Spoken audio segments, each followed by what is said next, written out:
ആ നമുക്കതിൽ പുതിയതായിട്ട് വന്ന ലീഡ് അനുസരിച്ച് ബിലാൽ എന്ന് പറഞ്ഞിട്ട് ഒറ്റൊരാൾ നമ്മൾ അറസ്റ്റ് ചെയ്തിട്ടുണ്ട്. പിന്നെ അവർ ഇന്നലെ കസ്റ്റഡി എടുത്തിട്ടുണ്ട്. പിന്നെ നമുക്ക് മുൻകൂട്ടി പോകാം, ജുഡീഷ്യൽ കസ്റ്റഡി എടുക്കും. പിന്നെ ഇൻ്ററഗേഷനിലെ കൂടുതൽ ഇൻഫർമേഷനുകൾ നോക്കാം. അല്ല, മറ്റേ ഇതൊരു ഓർഗനൈസ്ഡ് നെറ്റ്വർക്കായിട്ടാണ് പ്രവർത്തിച്ചിട്ടുള്ളത്. ഇതിൽ ഈ ആളും ഒരു കണ്ണിയാണ്. നോക്കിയെങ്കിൽ ഇവരുടെ റോല് ആദ്യഘട്ടത്തിൽ മനസ്സിലാകുന്നത് ഇവർ കുറച്ച് ആൾക്കാരെ ഐഡൻറ്റിഫൈ ചെയ്യാൻ, മോട്ടിവേറ്റ് ചെയ്യാൻ, അവരെ ഈ റാക്കറ്റിന് സപ്ലൈ ചെയ്യാനും, പിന്നെ അവർക്കൊരു കട്ട് പെർസെൻറ്റേജ് അവർക്കും കൊണ്ട് പോകുന്നുണ്ട്. അത് കുറച്ച് ഇതൊരു നെറ്റ്വർക്കാണ്, വലിയ നെറ്റ്വർക്കായിട്ടാണ് ഓപ്പറേറ്റ് ചെയ്തിട്ടുള്ളത്.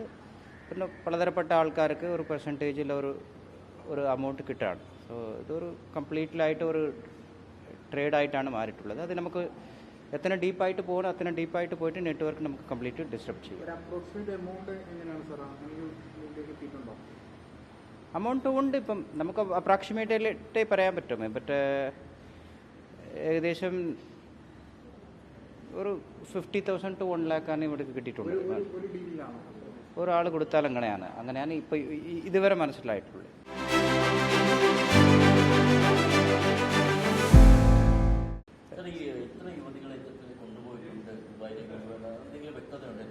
അല്ല, നമുക്കിപ്പം ഒരു കേസ് വെച്ചിട്ടാണ് ഇപ്പം മുൻകൂട്ടി പോകുന്നത്. ഇതുപോലെ ഇൻസിഡൻറ്റ്സ് ഉണ്ടാകും അല്ലെങ്കിൽ ആ സമയത്തിൽ ലാസ്റ്റ് ഈവൻറ്റ് കുറച്ച് ആൾക്കാർ കൊണ്ടുപോയിട്ടുണ്ട്. അതിൽ ഒരു വ്യക്തിയുമാണ് നമുക്ക് പരാതിപ്പെട്ടത്. പിന്നെ മറ്റൊരാളും പറഞ്ഞിട്ടുണ്ട്. ഇതുപോലെ ഒരുപാട് സമയം ഇവർ ഈവൻറ്റ് നടന്നിട്ടുണ്ട്. അത് ചിലത് ജെന്യൂനായിട്ടുള്ളതായിട്ടിരിക്കാം, ചില സമയം ഇങ്ങനെ റാക്കറ്റ് നടന്ന് കാണാം. അതൊന്ന് ഡീറ്റെയിൽഡായിട്ട് അന്വേഷണത്തിൽ നമുക്ക് കൂടുതലായിട്ട് പറയാൻ പറ്റും. ഒരു നമ്പർ ഉള്ള രീതിയിലെങ്കിൽ നമുക്ക് പിന്നെ ഒരുപാട് ആൾക്കാർ ഡിസ്റ്റർബ് ചെയ്യട്ടെ. അത് മറ്റൊരു കോൺഫിഡൻഷ്യാലിറ്റിയും ഒരു പ്രവേശിയും അനുസരിച്ച് നമുക്ക് പോകേണ്ടതാണ്. അല്ലെങ്കിൽ ആരുടെ നമ്മൾ പ്രതികളായിട്ടോ ഇല്ല വിക്ടിമായിട്ടോ ആരുടെ പേരോ അതൊക്കെ പറഞ്ഞെങ്കിൽ സൊസൈറ്റിയിൽ അവർക്ക് വളരെ ബുദ്ധിമുട്ടുണ്ടാകും. അതുകൊണ്ട് നമുക്കവർ കോൺഫിഡൻഷ്യലായിട്ടാണ് പോകേണ്ടതാണ്. നിങ്ങളോടും എൻ്റെ ഒരു റിക്വസ്റ്റ്, വിക്ടിമോ അക്യൂസ്ഡോ അവരുടെ പേരും മറ്റു വിവരങ്ങൾ കൂടുതൽ കൊടുക്കില്ല. അല്ലെങ്കിൽ നമുക്ക് അന്വേഷണം പൂർത്തിയായിട്ട് അവർക്ക് തെളിവ് വരുന്നവരേക്ക് അവരെല്ലാവരും വിക്ടിമായിട്ടിരിക്കും അക്യൂസ്ഡ്. ഇപ്പം ITP ആക്ട് തന്നെ പറയുന്നത് ആ ട്രേഡിലുള്ള ആൾക്കാർ they are to be considered as a victim. Societal സർക്കംസ്റ്റാൻസോ വേറെ ഒരു കാര്യങ്ങൾ ഇതിനകത്ത് പോയി കാണും. അതുകൊണ്ട് അവരുടെ തീർച്ചയായും കൂടുതൽ വിവരങ്ങൾ ഞങ്ങൾ പോലീസ് ഭാഗത്തിൽ ഇടില്ല.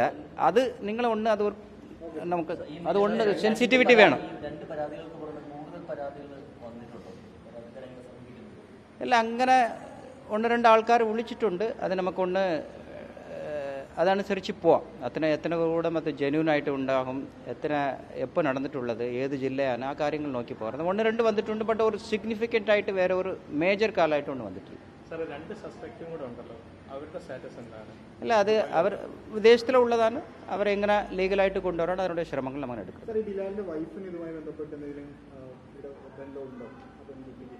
ഇല്ല, അതെ ഞാൻ പറഞ്ഞത് സ്ത്രീ വിഷയമാണ്. നമുക്ക് ആരോടും അങ്ങനെ തള്ളി ആരോപണത്തോട് പോകില്ല. സോ എവിഡൻസ് ഉണ്ടെങ്കിൽ, തെളിവുണ്ടെങ്കിൽ അതനുസരിച്ച് മുൻപോട്ട് പോകും.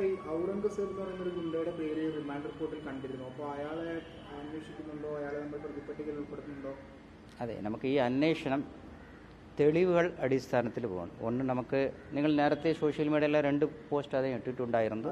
ഓക്കെ, നേരത്തെ നോണാണ് എല്ലാവർക്കും, ഇവിടെ പല കേസിൽ പെട്ടിട്ടുള്ള ആളാണ്. ഇതിൽ അന്വേഷണത്തോടെ ഭാഗമായിട്ട് എന്തൊക്കെ തെളിവ് വരുന്നുണ്ടോ, എന്തൊക്കെ അഫൻസ് പറയുമെങ്കിൽ അത് മുൻകൂട്ടി പോകാം. ഓക്കെ,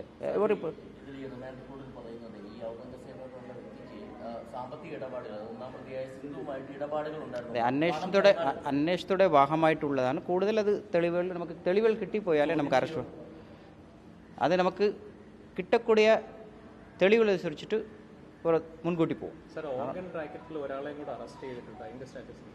ഓർഗൻ റാക്കറ്റ് അത് ഇതേപോലെ ഒരു ഓർഗനൈസ്ഡ് ക്രൈമാണ്. 4 ജില്ലകളിലുള്ള കേസുകളാണ്. സോ അതിൽ നമുക്ക് എന്നുള്ള ഒരാളും കൂടി അറസ്റ്റ് ചെയ്യാൻ പറ്റും. എന്താ പറയാം, കൺസെൻഷ്വലാണ്. അഗെയിൻ സെയിം, അവർക്കൊരു പെർസെൻറ്റേജ് ഓഫ് എമൗണ്ട് അവർ കിട്ടി.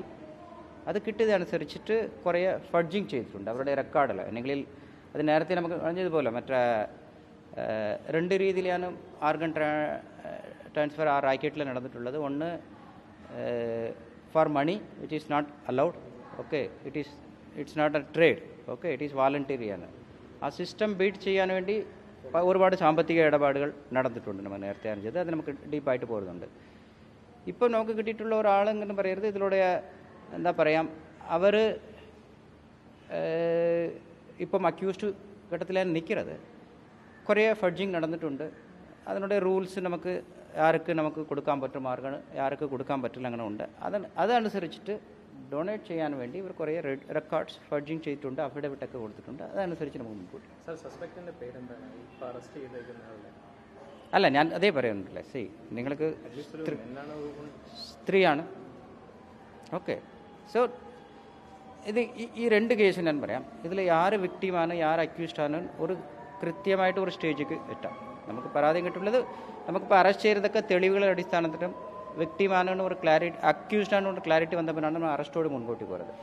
ഒരു എവിഡൻസ് അടിസ്ഥാനത്തിലും വെച്ചിട്ട് നമുക്ക് മുൻകൂട്ടി പോകാൻ പറ്റും. അതുകൊണ്ട് ഈ രണ്ട് കേസിലും കൂടുതൽ പേരും മറ്റു ഡീറ്റെയിലും നിങ്ങൾക്ക് വിടാൻ ഞങ്ങൾ ഒരു കോൺഫിഡൻഷ്യലായിട്ടാണ് ചെയ്തത്. ബട്ട് ആരൊക്കെ ഉണ്ടോ അവർക്ക് എന്തൊക്കെ അഫൻസ് ചെയ്തിട്ടുണ്ടോ അത് കൃത്യമായിട്ട് നടപടി ഉണ്ടാകും.